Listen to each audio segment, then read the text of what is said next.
I get there during the day and it's like, hey, you got Ann Sumner to treat, and I look at the PTA eval and it shows the right side strength's pretty good. She can follow commands.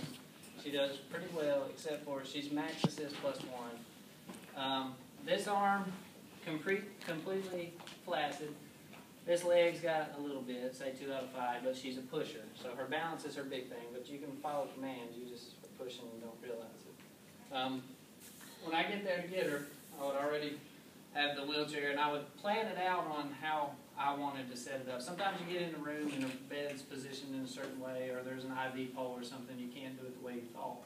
But most people, the easy way for most patients is to go to what? The strong side. Pushers, a lot of times it's easier to go toward the weak side because they're going to push themselves over anyway. In therapy, I always like to go both ways because I want to see how they do. So regardless, when I get in there, say the first time I've just got more room, I might leave the chair down here.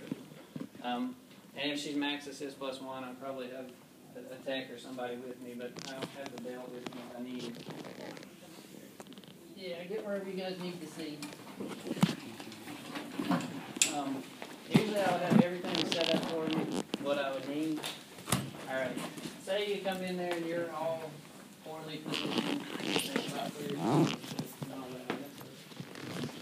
Alright, so she's there, she's got, well, the first thing I do, Keith taught me this, a lot of times I'll introduce myself. Hi, I'm Chancey, I'm here from therapy, I'd like to work with you today. Would that be okay? We're going to get out of the bed and hopefully go down to the gym. Are you having any pain today? Can you tell me your name and birthday?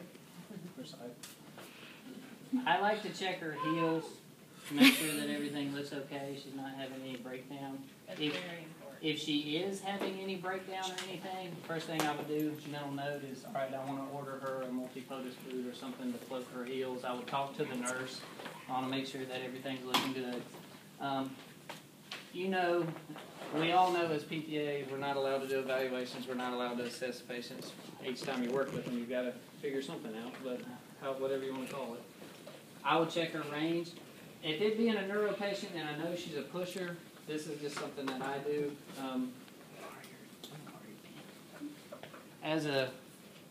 I usually always have a pin on me, but a neuro thing, see if she has a Babinski reflex.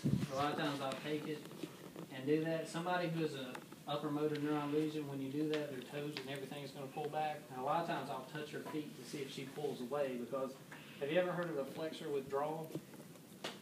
Sometimes when you get a patient, and think about a newborn baby, a lot of times when you get ready to stand them for the first time, they start that little stepping thing because every time their foot contacts, they're pulling away from you.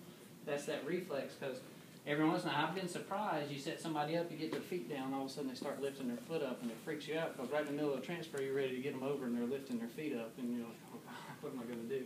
But I'll check her feet and make sure she's okay. Thank you. But, all right, we're going to work on getting up, and then sometimes I'll see, can you keep this leg here? And say you can. All right. Are you able to move your right leg for me? Yeah. See if you can move your leg up and down.